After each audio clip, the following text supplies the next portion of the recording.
UGC rules 2026 भेदभाव मिटाने का फॉर्मूला बड़ा भारी। यूजीसी की नई गाइडलाइंस पर क्यों मच रहा है कोहराम। नमस्कार, मैं हूं शिवानी और आप देख रहे हैं साची बात।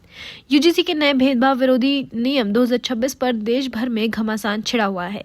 स्टूडेंट्स और शिक्षक के भारी विरोध के बाद केंद्र सरकार इन नियमों को वापस लेने का विचार कर रही है। आखिर क्यों सुप्रीम कोर्ट तक पहुंचा मामला और क्या है विवाद की मुख्य वजह।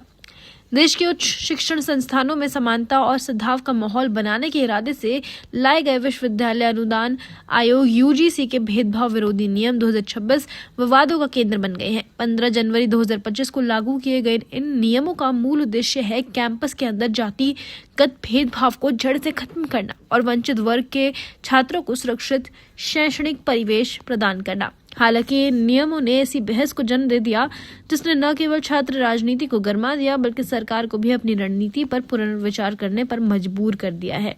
विवाद की गंभीरता का अंदाजा इसी बात से लगाया जा सकता है कि यूजीसी मामला अब देश की सबसे बड़ी अदालत सुप्रीम कोर्ट तक भी पहुंच चुका है। यूजीसी के इन नियमों को लेकर विरोध की आग 3 मुख्य बिंदुओं पर टिकी हुई है।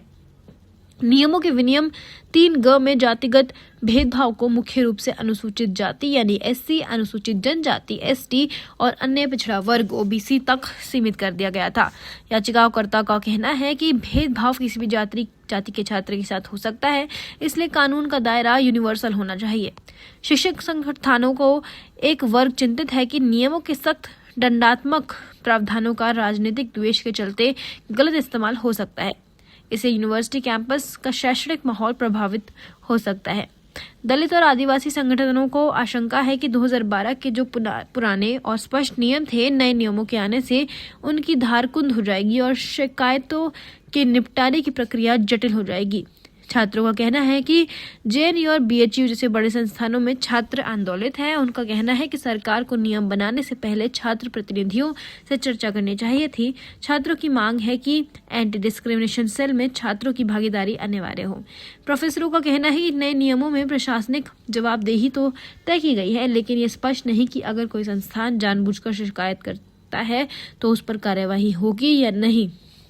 तो आपका क्या कहना है, नीचे कमेंट सेक्शन में जरूर बताइएगा। यूजीसी लगना चाहिए या नहीं, अब फैसला आपके हाथ में है। जनता की ताकत, ना कि एक संवैधानिक पार्टी की।